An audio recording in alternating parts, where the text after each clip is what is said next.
The article originally appeared in the Times Education Supplement, the TES, and was written by the columnist and history teacher Tom Rogers, who I've been speaking to about the whole incident today. I knew it was a blog I'd written as soon as I read it. I wrote the original about 2 years ago about how teachers are held accountable for student results, even though research shows that that shouldn't be the case. And you told your own personal story in there? Yep. Yeah, it was a personal blog, about my kind of time in school, with reference to my own teachers and so on. And your own predicted grades in courses?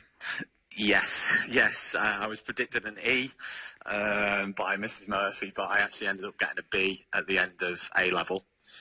And what did Mr. Mullen do with your piece, then, if it's so personal to you and the references are to teachers' names and grades that you got? What did he do with the material? Well, I think you can. I think that the information speaks for itself. Really, I think there was a couple of humorous changes, like the B to an A was one of the humorous changes. But yeah, I think it's I mean, there was a few changes, the names of the teachers and the grade. When you referenced this on Twitter, he got in touch with you. What did he say to you? He apologised, which I think was really great of him. He came on Twitter there and publicly said, "I'm sorry for doing this," an apology which I accepted, and then obviously that was the end of issue for me. Really, I think everyone makes mistakes, and he's acknowledged he's made a mistake, and let's move on. In explaining what happened, he says he should have attributed the article to you. Is this simply an attribution issue? Again, I think that's for other. I'm not an expert on kind of attribution or copyright. I think that's for other people to kind of decide what the issues with it are from reading both the articles.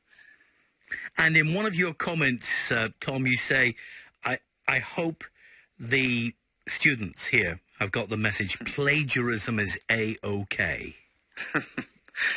Yeah, I mean, I was, slightly, I suppose when I originally tweeted it, it was slightly tongue-in-cheek.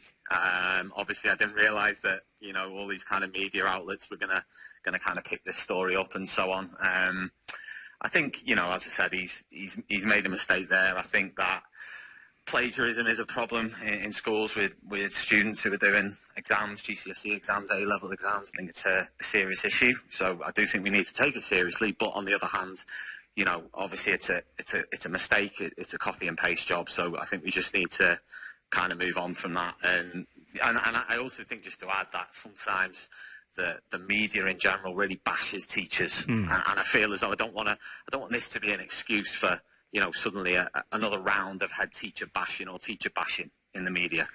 There is a question, though, isn't there? It's a question you've raised yourself in that Twitter response about the moral authority that a principal or any teacher should have when they're giving direction and advice to students about something as serious as plagiarism. Again, I can't really comment on that. I don't think that's my place to comment. What I do know is that the school in question is a very, very good school. It's won awards in the past. That particular head teacher has been in place for a long time. I'm sure he's done some fantastic things in that school. So for me, like I said, he's apologised. He did something wrong, but it's case closed. What happens in the case of your students if you have a student who's caught plagiarising? Well, obviously, it'd be a major issue. It depends on the context. If it was an exam, it'd be a major issue. You could fail. Yeah. Should it be a major issue for students, but not for head teachers? Again, not for me to make a judgment on that. What I would say is, have you ever made a mistake, William? Well, the answer to that is many mistakes.